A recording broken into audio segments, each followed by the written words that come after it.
I left my kid in your garage. Looking at the message from my sister-in-law on my phone, I was shocked. This was because, at that time, my husband and I were on a trip to Hawaii. Furthermore, the message continued, "Please take care of her until the winter break is over." Reading that, I felt a chill down my spine. I remember her child was still just 2 months old. Moreover, our region is extremely cold and gets heavy snowfall every year. I need to contact her at once. However, no matter how many times I tried calling her, I couldn't get through. Concluding that her child's life was in danger, we decided to have the police protect the child. But by the time the police arrived, it was already too late. This story goes back about a year ago. Hey, Lucy, do you and Brian not have children yet? Nicole, my sister-in-law, who is 3 years younger than me, is a freewheeling woman known for her blunt way of speaking. Well, if the timing is right, we'd like to have children eventually. But you know, you are already 30 years old, right? It would be better to have children sooner. Isn't Brian bad at making babies? She said mercilessly, even to her brother who is 6 years older than her. I often found myself smiling wryly at her. What about you, Nicole? Aren't you going to get married? Not thinking about it for now. I'm not interested in kids. She was crunching on crackers with a carefree attitude. These crackers are delicious. Where did you find them? Make sure you have them ready for me next time I come. Watching her stuff the leftover snacks into her bag to take home, I felt that the recent youth were brazen, or perhaps they just had initiative. Then one day, I received a sudden message from her. I've decided to get married. I want to introduce him to you, so please come to my parents' house. I wonder what kind of person has captured her heart. Talking with my husband, I headed to the in-laws' house. Then, I was surprised again to see the man sitting next to her. She had brought someone about the same age as my father-in-law. He was as old as 52 years old. I thought, twice her age. We were taken aback, but the man had a very serious look. We are considering marriage. Even more concerning than that, however, is Nicole. Sitting next to him playing with her smartphone and not listening to the conversation. After he left. Nicole, are you really going to marry that man? She burst out laughing and began to explain the aim of this marriage. That old man, isn't he hilarious? Of course, I'm after his money, but he fell for it all on his own. What? That's not right. If he's serious, you shouldn't treat him like that. Come on, Lucy, you're too serious, too. Spare me your lecture. I tried several times to convince her to call off the engagement unless she was serious. But she wouldn't listen. In the end, I left their house with a heavy heart. I found out later that they met at a matchmaking party, but I wasn't sure how true her story was. This incident made me distrustful of her. However, surprisingly, the couple had a child soon after their marriage. And they came to visit our house with the baby. I thought, oh, that's good. I was worried, but it seems like they are getting along well. However, it didn't last long. She started to act whimsically even at our house. Wait, Nicole. It contains honey, so you shouldn't give it to the child. Why? I stopped her just in time as she was about to feed honey-laden jelly to little Katie with a spoon. She made a confused face. Giving honey to babies under 1-year-old can lead to illness, because the bacteria in the honey can multiply inside their bodies. Really? So it's okay, after they turn 1? Yes. Babies under 1 year haven't fully developed their intestinal flora. But after they turn 1, it's said that the bacteria in the honey won't proliferate, because they get out-compete by other bacteria. Wow, Lucy, you're so knowledgeable. She sounded impressed, but I wondered if she was really unaware. Isn't it written in the maternity handbook? Haven't you read it? Maternity handbook, what's that? I almost screamed, you're kidding, but she just grinned at me. Sorry, just kidding. I do have it, but I just haven't read it yet. I'm not really interested in that kind of stuff. That's not the point. I was rubbing my forehead, feeling a headache coming on, when she handed over the baby she was holding to me. When I looked up, wondering what was happening, I met her smiling face. Lucy, please take care of Katie for me. I'm gonna go out and have a little break. What? Wait, just a minute. I tried to stop her, but nearly lost my balance, and the baby started crying. While I was flustered, she left our house like the wind.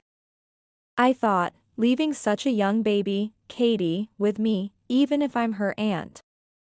The fact that she had brought diapers and milk was somewhat of a relief.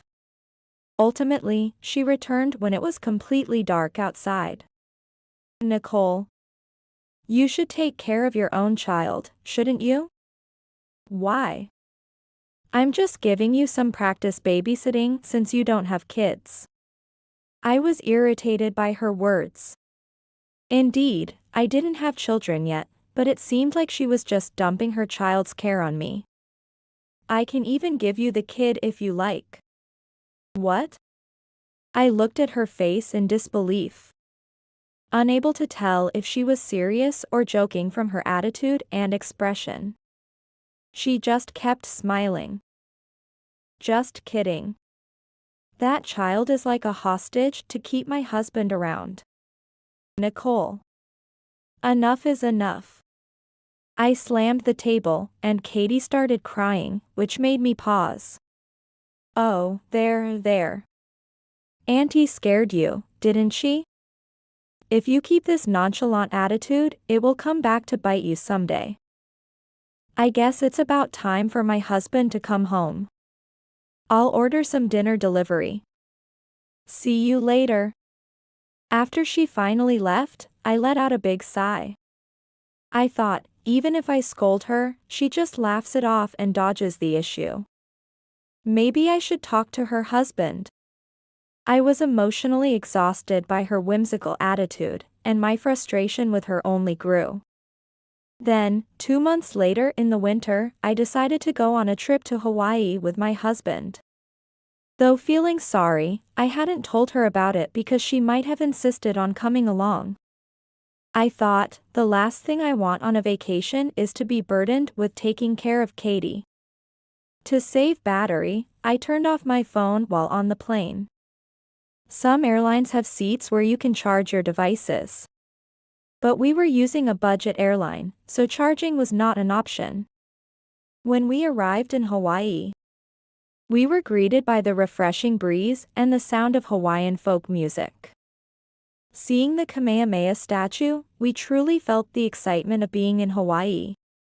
And my husband and I got so thrilled. However, that feeling was shattered by Nicole again. After deciding to take a break, we checked into the hotel we had reserved. And I finally turned on my smartphone. There, I saw a string of messages from her. I thought, what now, Nicole? Reluctantly, I opened one of the messages, which revealed her frightening action. Lucy, I left Katie in your garage. I went blank, thinking, what? She had even added, please take care of her until the winter break is over. Chilling us to the bone as we read it. Just as it had started to snow in our region.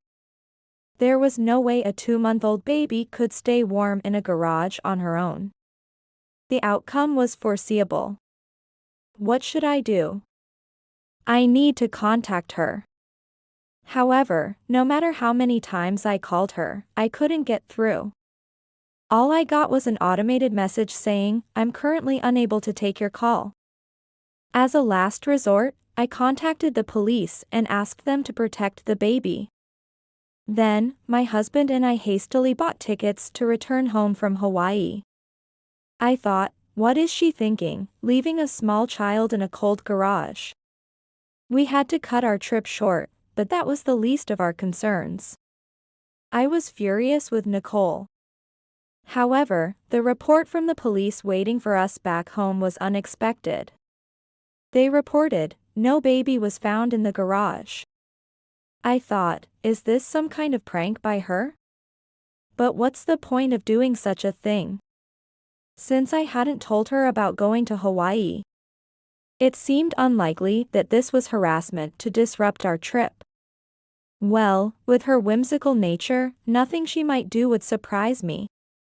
But something didn't sit right.